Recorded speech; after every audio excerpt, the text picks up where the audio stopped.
Gemini, welcome to February. February starts off with the sun connected to a line in the sky. It's called the node of Neptune, heliocentric node of Neptune. And what that means is that there's a dream-like quality to it, especially because the moon is in Pisces, connected to Neptune in Pisces. So start this month off with dreaming about what's important for you. Just 2 days ago, we had the new moon in Aquarius. Very good for you, air sign to air sign. And the day before, Venus went direct. And Venus is in this intense configuration with Pluto and Jupiter. But it's in a sector, an angle to you that represents figuring out how to have more in your life that will be able to have the things that you want, the money that is needed to have the life that you want to live. So, and it's how much do I get from others? How much do I do for myself? There's this conglomeration of self and others, theirs and mine, with this configuration. Now, Mercury, your ruling planet, will go retrograde on February 6th. And Mercury dips into Pisces and is going to retrograde back into Aquarius from which it will go direct.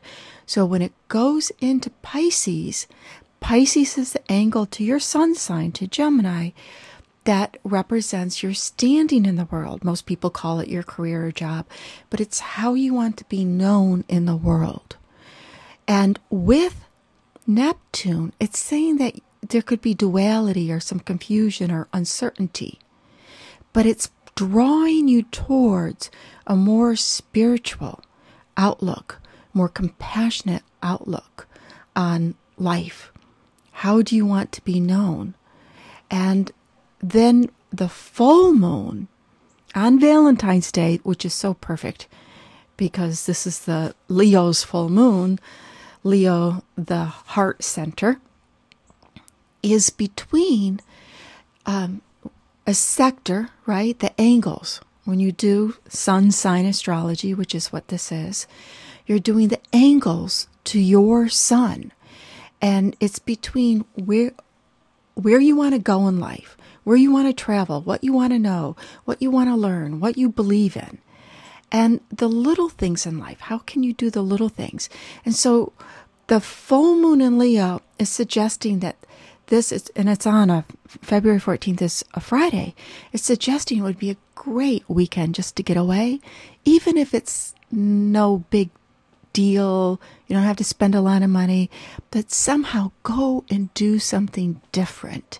Go a different place you haven't been before. Try something else out. Experience life. Now the sun goes into Pisces on the 18th. And now we're back into that sector of who do I want to be in the world? What about my career? How do I want to spend my lifetime, my life energy? Yet 4 days later, 4 to 5 days later, the sun is going to be conjoined Neptune again, which can represent, I'm not so sure how I'm going to be able to do everything I want to do. And what is it that I really want to do anyways? So sometimes being in a place of not knowing can actually clear the air because it allows for new things to come in that you don't know about. So not knowing isn't always a bad place, but it is a step before you do know. The month ends with Mercury, your ruling planet, going direct on the 28th. And as mentioned, it's going direct from Aquarius. So this direct energy in Aquarius is very intellectual. It's the scientist. Let me figure things out. So this when Mercury goes direct, some of whatever you felt might have been a little bit unclear about things, it starts clearing up.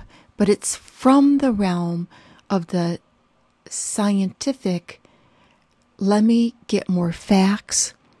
Let me think about this. Let me examine this part of life.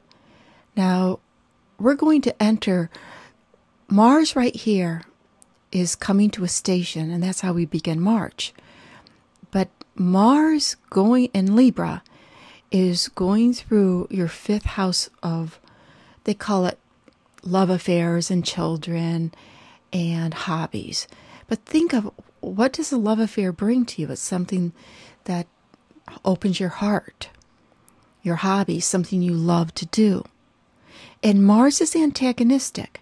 So some of this pushing energy, what about this? What about this? Now, does it mean that your lover can be, a little bit of a pain? Yes. There might be a little bit, I want to go here. I want to do this. What about that? There might be a little bit of that. But also, remember, it's about putting energy into what will bring you joy, and what this combination between what you do out in the world to bring the resources and what you love and what brings you joy. And Mercury, your ruling planet, the intellect, going direct in Aquarius, will help you figure it out through that intellectual, scientific type of examining things. And then you can put the intuition and all of it together.